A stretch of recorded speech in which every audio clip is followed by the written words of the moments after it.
है। तो पहले तो ये बताइए कि शुगर ना हो इसके लिए लाइफस्टाइल कैसा होना चाहिए? देखो, मेरा ख्याल है कि आज डॉक्टर साहब आप मेरे साथ रहिएगा, मैं हकीम खादम साहब से बात कर लूँ। सर इसमें सबसे पहले जो बात आती है ना, वो आपकी सादा जिंदगी है। सादा जिंदगी, सादा जिंदगी है, सादा रहन सहन है। उससे क्या मुराद? खाना उससे पीना सादा? सर उससे हर चीज़ सादा हो जाती है। उसमें आपका रहन सहन, ठीक, 5 वक्त का नमाजी होना बहुत ज़रूरी है, इसलिए कि उससे जो है ना आपका पूरे जिस्म का लेवल जो है ना, खून का लेवल जो है ना, वो यकसा रहता है। ठीक। उसके बाद आप सुबह उठते हैं जी, कुछ नहीं खाया होता, आप चाय शुरू कर देते, चाय पीना शुरू कर देते उठते ही।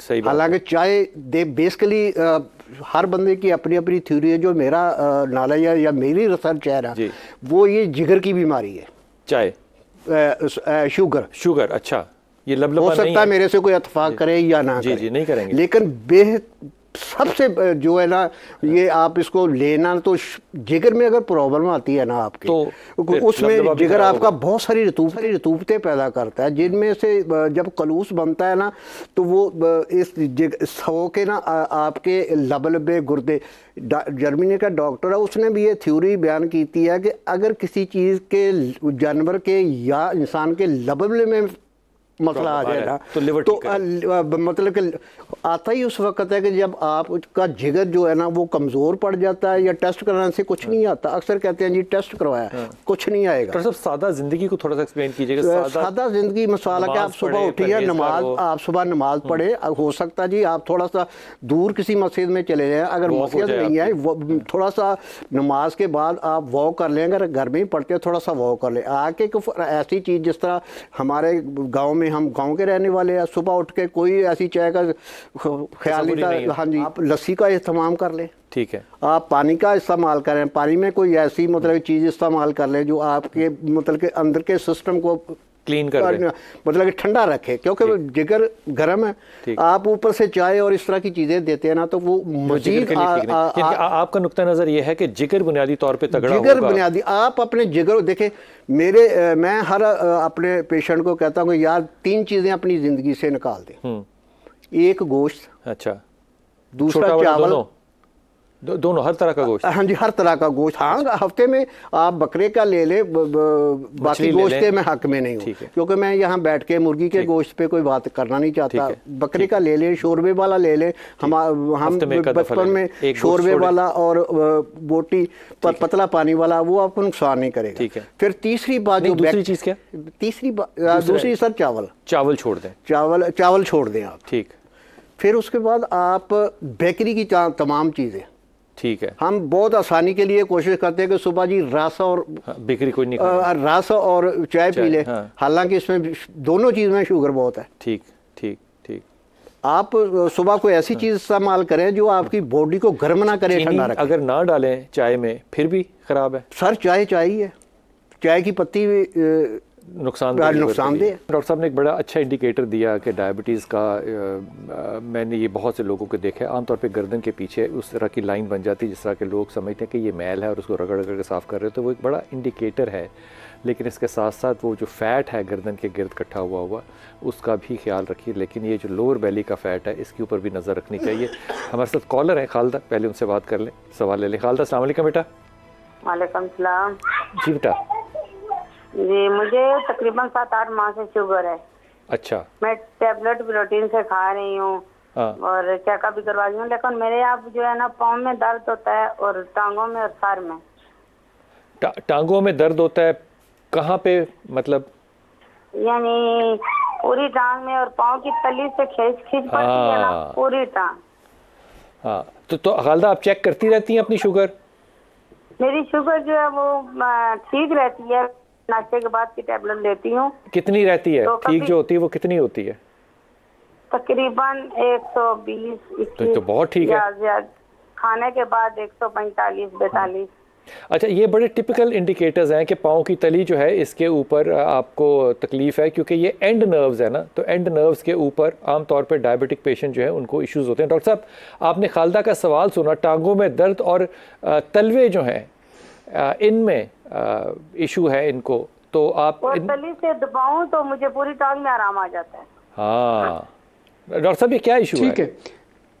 देखें, मेरा नहीं ख्याल कि खालदा को डायबिटिक न्यूरोपैथी है। ये और चीज़ें हैं जिसमें एक तो जो आपके पाँव की एड़ी है उसकी हड्डी बड़ी हुई होती तो उसको हम कैल्सीनियल स्पर कहते हैं। ठीक।